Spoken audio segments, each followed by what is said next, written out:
क्या आपने कभी सोचा है कि एक ऐसा योद्धा जो धर्म का ज्ञाता था, जिसके पास स्वयं साक्षात धर्मराज युधिष्ठिर जैसा विवेक था और जिसके रगों में भीष्म पितामह जैसा महान रक्त दौड़ रहा था, आखिर वह विनाश की राह पर क्यों चला गया? महाभारत का वह कौन सा रहस्यमयी योद्धा था जिसने जानते हुए भी कि उसका अंत निश्चित है और उसका पक्ष अधर्म का है, फिर भी अपनी तलवार नहीं फेंकी?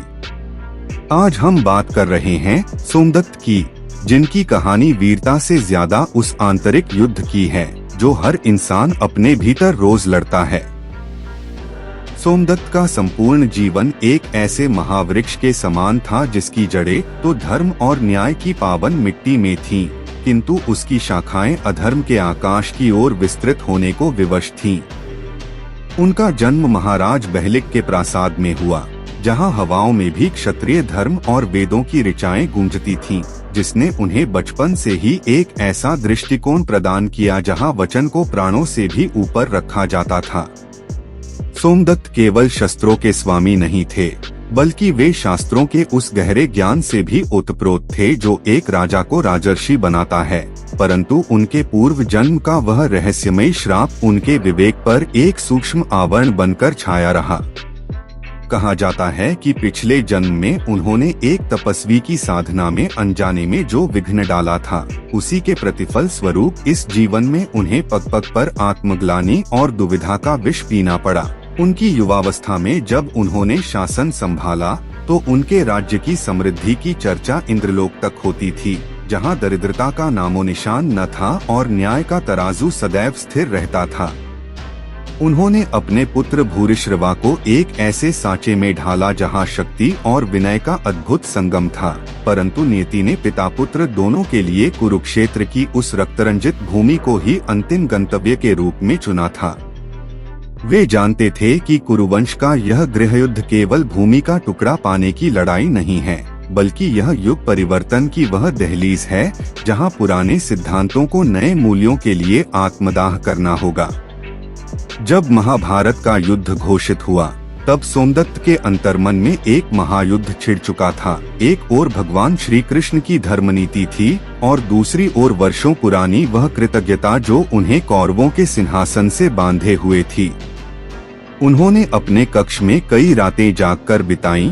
तारों को निहारते हुए वे अक्सर यह सोचते थे कि क्या पूर्वजों की दी हुई प्रतिज्ञा किसी राष्ट्र के विनाश से भी बड़ी होती है, परंतु अंततः उन्होंने कुल की रक्षा के उस मोह को चुना जिसे वे अपना परम कर्तव्य समझते थे। कुरुक्षेत्र की युद्ध भूमि में सोमदत्त का प्रवेश किसी शांत ज्वालामुखी के फटने जैसा था। उनकी धनुर्विद्या में वह तीव्रता थी कि सात्यकी जैसे महारथी भी उनके वेग को रोकने में असमर्थ सिद्ध होते थे। उन्होंने युद्ध के प्रारंभिक दिनों में पांडव सेना के व्यूहों को इस प्रकार छिन्न भिन्न किया कि युधिष्ठिर भी उनकी सैन्य कुशलता को देखकर चकित रह गए थे। उनके और सात्यकी के बीच का वैमनस्य पीढ़ी दर पीढ़ी चला आ रहा था, जो केवल एक युद्ध नहीं बल्कि दो विचारधाराओं का टकराव था, जहां एक पक्ष मर्यादा की रक्षा में अधर्म का साथ दे रहा था और दूसरा पक्ष धर्म की स्थापना के लिए मर्यादा की नई परिभाषा लिख रहा था। सोमदत्त की गदा और उनके बाणों की सनसनाहट पांडव शिविर में भय का संचार करती थी, क्योंकि उनके प्रहारों में केवल शारीरिक शक्ति नहीं बल्कि एक हताश और विवश हृदय का सारा संवेग समाहित था। युद्ध के मध्य में जब भूरिश्रवा का हाथ अर्जुन ने काटा और सात्यकी ने उसका वध किया, तब सोमदत्त के भीतर का पिता जाग उठा और उन्होंने अपनी सारी नीति मर्यादा को किनारे रख प्रतिशोध की ज्वाला में जलना शुरू कर दिया। उनके श्वेत केश और झुर्रियों से भरे चेहरे पर उस समय जो क्रोध था, वह साक्षात रुद्र के कोप के समान प्रतीत होता था। उन्होंने उस वृद्धावस्था में भी वह पराक्रम दिखाया जो नवयुवकों के लिए दुर्लभ था। सोमदत्त जानते थे कि उनका अंत निकट है और जिस पक्ष की ओर से वे लड़ रहे हैं उसका पतन निश्चित है, फिर भी वे अपनी तलवार की धार को धर्म के विरुद्ध चलाते रहे, क्योंकि वे अपनी निष्ठा के कैदी बन चुके थे। सात्यकी के साथ उनकी अंतिम मुठभेड़ केवल दो योद्धाओं का द्वंद्व नहीं था, बल्कि वह नियति का अंतिम फैसला था जिसमें पुराने युग के अवशेषों को मिटना ही था।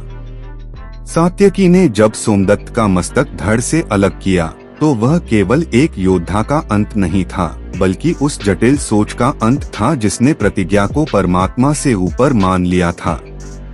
उनके पतन के साथ ही बहलिक वंश का वह सूर्य अस्त हो गया जिसने अपनी चमक से दशकों तक आर्यावर्त को आलोकित किया था।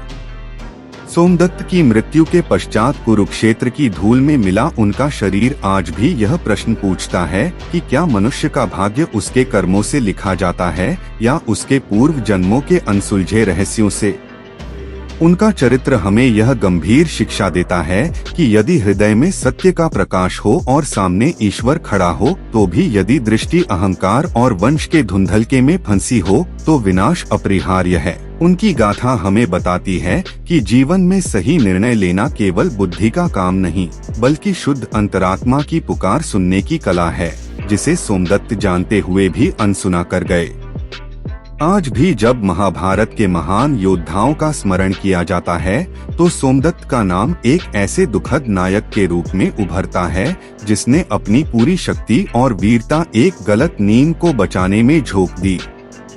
उनका व्यक्तित्व हमें यह समझने पर विवश करता है कि अंततः इतिहास उन्हीं को याद रखता है जो धर्म के रथ पर सवार होते हैं, न कि उन्हें जो केवल अपनी वीरता और परंपराओं के बोझ तले दबकर रणभूमि में वीरगति पाते हैं। सोमदत्त का जीवन एक शाश्वत चेतावनी है कि कर्तव्य की परिभाषा समय और धर्म के अनुसार बदलती रहनी चाहिए, अन्यथा वह कर्तव्य ही मनुष्य के विनाश का कारण बन जाता है। सोमदत्त वीरगति को तो प्राप्त हुए, लेकिन उनकी कहानी आज भी अधूरी लगती है। क्या वे वास्तव में एक खलनायक थे जिन्होंने अधर्म का साथ दिया, या वे अपनी निष्ठा और वंश के उस जाल में फंसे एक मजबूर शिकार थे जिसे काटना उनके बस में नहीं था? अगर आप सोमदत्त की जगह होते तो क्या आप धर्म के लिए अपने वंश की परंपराओं को त्याग पाते? अपनी राय कमेंट में जरूर बताएं और महाभारत के ऐसे ही अनकहे रहस्यों के लिए हमसे जुड़े रहें। जब तक के लिए बोलिए जय श्री राधा कृष्ण राधा राधा।